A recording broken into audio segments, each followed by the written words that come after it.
Hello and welcome to Back to the Book. It's time to relax and enjoy some of the finest literature ever written.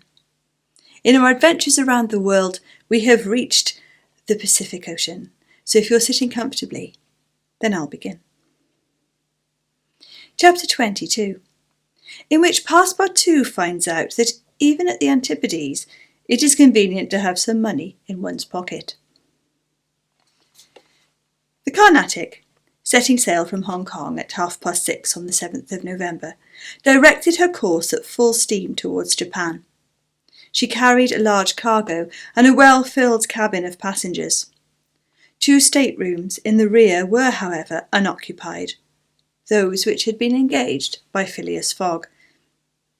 The next day, a passenger with a half-stupefied eye, staggered gait, and disordered hair was seen to emerge from the second cabin and to totter to a seat on deck.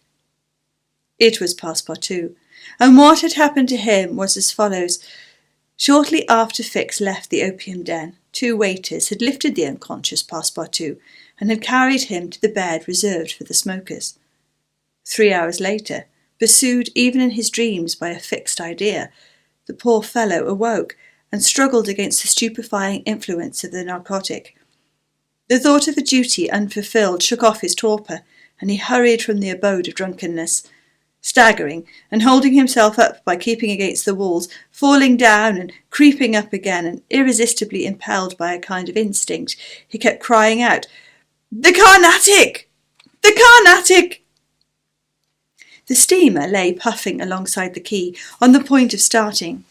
Passepartout had but few steps to go, and rushing upon the plank, he crossed it and fell unconscious on the deck, just as the Carnatic was moving off. Several sailors, who were evidently accustomed to this sort of scene, carried the poor Frenchman down into the second cabin, and Passepartout did not wake until they were 150 miles away from China. Thus he found himself the next morning on the deck of the Carnatic, and eagerly inhaling the exhilarating sea breeze. The pure air sobered him. He began to collect his senses, which he found a difficult task, but at last he recalled the events of the evening before, Fix's revelation, and the opium house. "It is evident," said he to himself, "that I have been abominably drunk. What will Mr. Fogg say? At least I have not missed the steamer, which is the most important thing." Then, as Fix occurred to him, "As for that rascal, I hope we are well rid of him, and that he has not dared, as he proposed, to follow us on board the Carnatic. A detective on the track of Mr. Fogg, accused of robbing the Bank of England. Oh, Mr. Fogg is no more a robber than I am a murderer." Should he divulge Fix's real errand to his master? Would it do to tell the part the detective was playing? Would it not be better to wait until Mr. Fogg reached London again, and then impart to him that an agent of the Metropolitan Police had been following him round the world, and have a good laugh over it? No doubt, at least, it was worth considering. The first thing to do was to find Mr. Fogg, and apologise for his singular behaviour. Passepartout got up, and proceeded, as well as he could with the rolling of the steamer, to the after deck. He saw no one who resembled either his master or Aouda. "Good," muttered he, "Aouda has not got up yet, and Mr. Fogg has probably found some partners at whist." He descended to the saloon. Mr. Fogg was not there. Passepartout had only, however, to ask the purser the number of his master's stateroom. The purser replied that he did not know any passenger by the name of Fogg. "I beg your pardon," said Passepartout persistently. "He is a tall gentleman, quiet and not very talkative, and has with him a young lady." "There is no young lady on board," interrupted the purser. "Here is a list of the passengers. You may see for yourself." Passepartout scanned the list, but his master's name was not upon it. All at once an idea struck him. "Ah! Am I on the Carnatic?" "Yes." "On the way to Yokohama?" "Certainly." Passepartout had for an instant feared that he was on the wrong boat, but though he was really on the Carnatic, his master was not there. He fell thunderstruck on a seat. He saw it all now. He remembered that the time of sailing had been changed, that he should have informed his master of the fact, and that he had not done so. It was his fault, then, that Mr. Fogg and Iuda had missed the steamer. Yes, but it was still more the fault of the traitor who, in order to separate him from his master and retain the latter at Hong Kong, had inveigled him into getting drunk. He saw now the detective's trick, and at this moment Mr. Fogg was certainly ruined. His bet was lost, and he himself perhaps arrested and imprisoned. At this thought, Passepartout tore his hair. Ah, if Fix should ever come within his reach, what a settling of accounts there would be! After his first depression, Passepartout became calmer and began to study his situation. It was certainly not an enviable one. He found himself on the way to Japan, and what should he do when he got there? His pocket was empty. He had not a solitary shilling, not so much as a penny. His passage had fortunately been paid for in advance, and he had 5 or 6 days in which to decide upon his future course. He fell to at meals with an appetite, and ate for Mr. Fogg, Iuda, and himself. He helped himself as generously as if Japan were a desert, where nothing to eat was to be looked for. At dawn on the 13th, the Carnatic entered the port of Yokohama. This is an important way station in the Pacific, where all the mail steamers and those carrying travellers between North America, China, Japan and the Oriental Islands put in. It is situated in the Bay of Yedo, but at a short distance from that second capital of the Japanese Empire, and the residence of the Tycoon, the civil emperor before the Mikado, the spiritual emperor, absorbing his office in his own. The Carnatic anchored at the quay near the custom house, in the midst of a crowd of ships bearing the flag of all nations. Passepartout went timidly ashore on this so curious territory of the Sons of the Sun. He had nothing better to do than, taking chance for his guide, to wander aimlessly through the streets of Yokohama. He found himself at first in a thoroughly European quarter, the houses having low fronts and being adorned with verandas, beneath which he caught glimpses of neat peristyles. This quarter occupied, with its streets, squares, docks and warehouses, all the space between the promontory of the treaty and the river. Here, as at Hong Kong and Calcutta, were mixed crowds of all races, Americans and English, Chinamen and Dutchmen, mostly merchants ready to buy or sell anything. The Frenchman himself felt as much alone among them as if he had dropped down in the midst of Hottentots. He had at least one resource, to call on the French and English consuls at Yokohama for assistance. But he shrank from telling the story of his adventures, intimately connected as it was with that of his master, and before doing so he determined to exhaust all other means of aid. As chance did not favour him in the European quarter, he penetrated that inhabited by the native Japanese, determined, if necessary, to push on to Yedo. The Japanese quarter of Yokohama is called Benton, after the goddess of the sea, who is worshipped on the islands round about.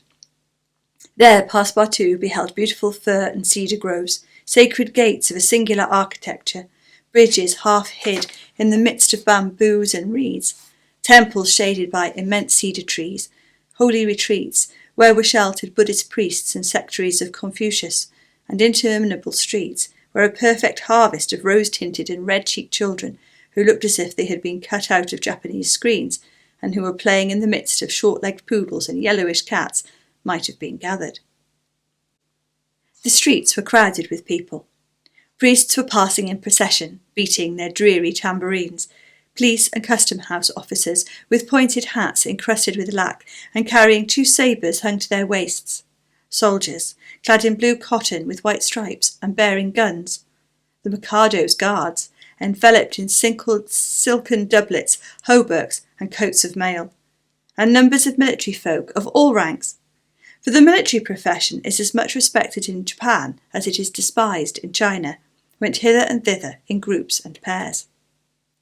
Passepartout saw, too, begging friars, long-robed pilgrims and simple civilians, with their warped and jet-black hair, big heads, long busts, slender legs, short stature, and complexions varying from copper colour to dead white, but never yellow like the Chinese, from whom the Japanese widely differ. He did not fail to observe the curious equipages, carriages and palanquins, barrows supplied with sails, and litters made of bamboo, nor the women, whom he thought not especially handsome, who took little steps with their little feet, whereupon they wore canvas shoes, straw sandals, and clogs of worked wood, and who displayed tight-looking eyes, flat chests, teeth fashionably blackened, and gowns crossed with silken scarves, tied in an enormous knot behind, an ornament which the modern Parisian ladies seemed to have borrowed from the dames of Japan. Passepartout wandered for several hours in the midst of this motley crowd, looking in at the windows of the rich and curious shops, the jewellery establishments glittering with quaint Japanese ornaments, the restaurants decked with streamers and banners, the tea-houses where the odorous beverage was being drunk with sake, a liquor concocted from the fermentation of rice, and the comfortable smoking-houses where they were puffing not opium, which is almost unknown in Japan, but a very fine stringy tobacco. He went on till he found himself in the fields, in the midst of vast rice plantations. There he saw dazzling camellias expanding themselves, with flowers which were giving forth their last colours and perfumes, not on bushes, but on trees, and within bamboo enclosures, cherry, plum, and apple trees, which the Japanese cultivate rather for their blossoms than their fruit, and which queerly fashioned grinning scarecrows protected from the sparrows, pigeons, ravens, and other voracious birds. On the branches of the cedars were perched large eagles. Amid the foliage of the weeping willows were herons, solemnly standing on one leg, and on every hand were crows, ducks, hawks, wild birds, and a multitude of cranes, which the Japanese consider sacred, and which to their mind symbolise long life and prosperity.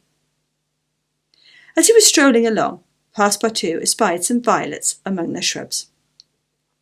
"Good," said he, "I'll have some supper." But on smelling them, he found that they were odourless. No chance there, thought he. The worthy fellow had certainly taken good care to eat as hearty a breakfast as possible before leaving the Carnatic, but as he had been walking about all day, the demands of hunger were becoming importunate. He observed that the butcher's stalls contained neither mutton, goat, nor pork, and knowing also that it is a sacrilege to kill cattle, which are preserved solely for farming, he made up his mind that meat was far from plentiful in Yokohama. Nor was he mistaken, and in default of a butcher's meat he could have wished for a quarter of wild boar or deer, a partridge, or some quails, some fish or game, which, with rice, the Japanese eat almost exclusively. But he found it necessary to keep up a stout heart and to postpone the meal he craved till the following morning. Night came, and Passepartout re-entered the native quarter, where he wandered through the streets, lit by various coloured lanterns, looking in on the dancers, who were executing skilful steps and boundings, and the astrologers, who stood in the open air with their telescopes. Then he came to the harbour, which was lit up by the rosin torches of the fishermen, who were fishing from their boats. The streets at last became quiet, and the patrol, the officers of which, in their splendid costumes and surrounded by their suites, Passepartout thought seemed like ambassadors, succeeded the bustling crowd. Each time a company passed, Passepartout chuckled and said to himself, "Good, now the Japanese embassy departing for Europe." Chapter 23, in which Passepartout's nose becomes outrageously long. The next morning, poor, jaded, famished Passepartout said to himself that he must get something to eat at all hazards, and the sooner he did so the better. He might indeed sell his watch, but he would have starved first. Now or never he must use the strong, if not melodious, voice which nature had bestowed upon him. He knew several French and English songs, and resolved to try them upon the Japanese, who must be lovers of music, since they were forever pounding on their cymbals, tam-tams, and tambourines, and could not but appreciate European talent. It was perhaps rather early in the morning to get up a concert, and the audience, prematurely aroused from their slumbers, might not, possibly, pay their entertainer with coin bearing the Mikado's features. Passepartout therefore decided to wait several hours, and as he was sauntering along, it occurred to him that he would seem rather too well dressed for a wandering artist. The idea struck him to change his garments for clothes more in harmony with his project, by which he might also get a little money to satisfy the immediate cravings of hunger. The resolution taken, it remained to carry it out. It was only after a long search that Passepartout discovered a native dealer in old clothes, to whom he applied for an exchange. The man liked European costume, and ere long Passepartout issued from his shop, accoutred in an old Japanese coat and a sort of one-sided turban, faded with long use. A few small pieces of silver, moreover, jingled in his pocket. "Good," thought he. "I will imagine I am at the carnival." His first care, after being thus Japanesed, was to enter a tea-house of modest appearance, and upon half a bird and a little rice to breakfast like a man for whom dinner was yet a problem to be solved. "Now," thought he, when he had eaten heartily, "I mustn't lose my head. I can't sell this costume again for one still more Japanese. I must consider how to leave this country of the sun, of which I shall not retain the most delightful of memories, as quickly as possible." It occurred to him to visit the steamers which were about to leave for America. He would offer himself as a cook or a servant in payment of his passage and meals. Once at San Francisco, he would find some means of going on. The difficulty was how to traverse the 4,700 miles of the Pacific which lay between Japan and the New World. Passepartout was not the man to let an idea go begging, and directed his steps towards the docks. But as he approached them, his project, which at first had seemed so simple, began to grow more and more formidable to his mind. What need would they have of a cook or servant on an American steamer, and what confidence would they put in him, dressed as he was? What references could he give? As he was reflecting in this wise, his eyes fell upon an immense placard which a sort of clown was carrying through the streets. This placard, which was in English, read as follows: "Acrobatic Japanese Troupe. Honourable William Batulcar, Proprietor. Last representations prior to their departure to the United States of the Long Noses, under the direct patronage of the god Tingu. Great attraction." "The United States," said Passepartout. "That's just what I want." He followed the clown and soon found himself once more in the Japanese quarter. A quarter of an hour later, he stopped before a large cabin, adorned with several clusters of streamers, the exterior walls of which were designed to represent, in violent colours and without perspective, a company of jugglers. This was the Honourable William Batulcar's establishment. That gentleman was a sort of Barnum, the director of a troupe of mountebanks, junglers, clowns, acrobats, equilibrists, and gymnasts, who, according to the placard, was given his last performance before leaving the Empire of the Sun for the States of the Union. Passepartout entered and asked for Mr. Batulcar, who straightway appeared in person. "What do you want?" said he to Passepartout, whom he at first took for a native. "Would you like a servant, sir?" asked Passepartout. "A servant!" cried Mr. Batulcar, caressing the thick grey beard which hung from his chin. "I already have two who are obedient and faithful, have never left me, and serve me for their nourishment. And here they are," added he, holding out his two robust arms, furrowed with veins as large as the strings of a bass viol. "So I can be of no use to you?" "None." "The devil! I should so like to cross the Pacific with you." "Ah," said the Honourable Mr. Batulcar, "you are no more Japanese than I am a monkey. Why are you dressed up in that way?" "A man dresses as he can." "That's true. You are a Frenchman, aren't you?"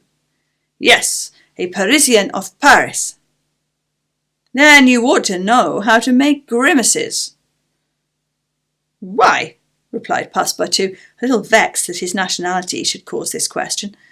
"We Frenchmen know how to make grimaces, it is true, but not any better than the Americans do." "True. Well, if I can't take you as my servant, I can take as a clown.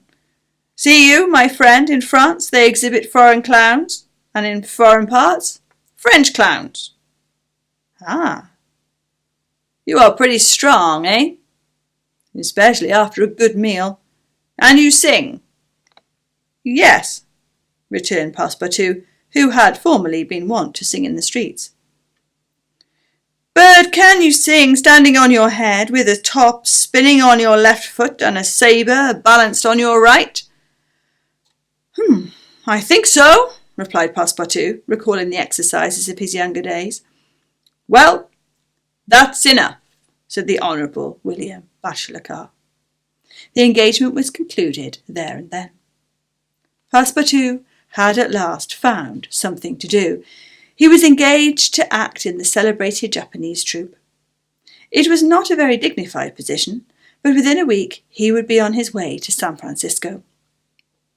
The performance, so noisily announced by the Honourable Mr. Bashir, was to commence at 3 o'clock, and soon the deafening instruments of a Japanese orchestra resounded at the door. Passepartout, though he had not been able to study or rehearse a part, was designated to lend the aid of his sturdy shoulders in the great exhibition of the human pyramid executed by the long noses of the god Tingu. This great attraction was to close the performance.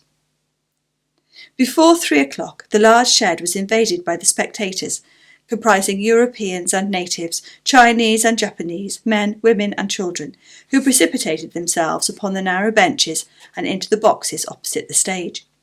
The musicians took up a position inside and were vigorously performing on the gongs, tam-tams, flutes, bones, tambourines and immense drums. The performance was much like all acrobatic displays, but it must be confessed that the Japanese are the first equilibrists in the world. One, with a fan and some bits of paper, performed the graceful trick of the butterflies and the flowers. Another traced in the air, with the odorous smoke of his pipe, a series of blue words, which composed a compliment to the audience, while a third juggled with some lighted candles, which he extinguished successively as they passed his lips, and relit again without interrupting for an instant his juggling.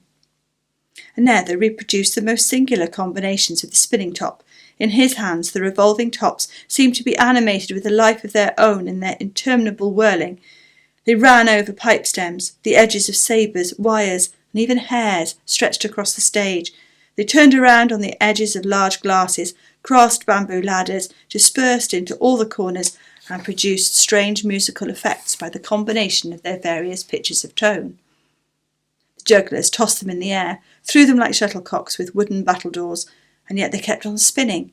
They put them in their pockets and took them out, still whirling as before.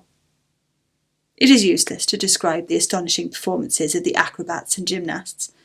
The turning on ladders, poles, balls, barrels, etc., was executed with wonderful precision. But the principal attraction was the exhibition of the long noses, a show to which Europe is as yet a stranger. The long noses form a peculiar company, under the direct patronage of the god Tingu.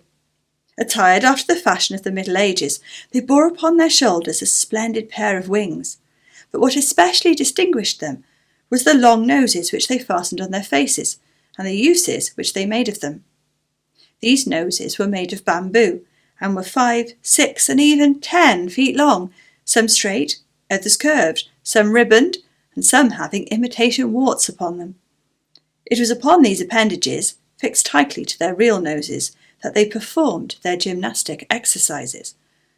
A dozen of these sectaries of Tingu lay flat on their backs, while others, dressed to represent lightning rods, came and frolicked on their noses, jumping from one to another and performing the most skilful leapings and somersaults.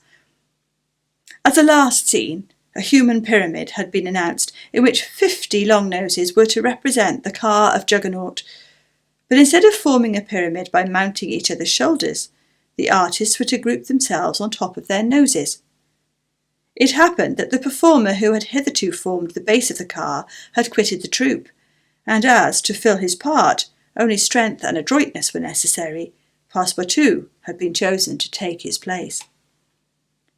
The poor fellow really felt sad when, melancholy reminiscence of his youth, he donned his costume, adorned with vari-coloured wings, and fastened to his natural feature a false nose 6 feet long. But he cheered up when he thought that this nose was winning him something to eat. He went upon the stage, and took his place beside the rest who were composed to the base of the car of Juggernaut. They all stretched themselves on the floor, their noses pointed to the ceiling. A second group of artists disposed themselves on these long appendages, then a third above these, then a fourth, until a human monument reached to the very cornices of the theatre soon rose on top of the noses. This elicited loud applause, in the midst of which the orchestra was just striking up a deafening air, when the pyramid tottered, the balance was lost. One of the lower noses vanished from the pyramid, and the human monument was shattered like a castle built of cards. It was Passepartout's fault. Abandoning his position, clearing the footlights without the aid of his wings, and clambering up to the right-hand gallery, he fell at the feet of one of the spectators, crying, "Ah, my master, my master!" "You? Here?" "Myself." "Very well. Then let us go to the steamer, young man." Mr. Fogg, Aouda, and Passepartout passed through the lobby of the theatre to the outside, where they encountered the Honourable Mr. Batulcar, furious with rage. He demanded damages for the breakage of the pyramid, and Phileas Fogg appeased him by giving him a handful of banknotes. At 6:30, the very hour of departure, Mr. Fogg and Aouda, followed by Passepartout, who in his hurry retained his wings and nose 6 feet long, stepped upon the American steamer.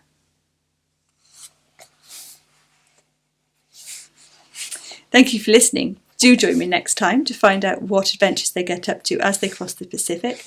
If you're enjoying the story, don't forget to subscribe to the channel. We'll be moving on to a new book very soon. I look forward to seeing you next time. Goodbye.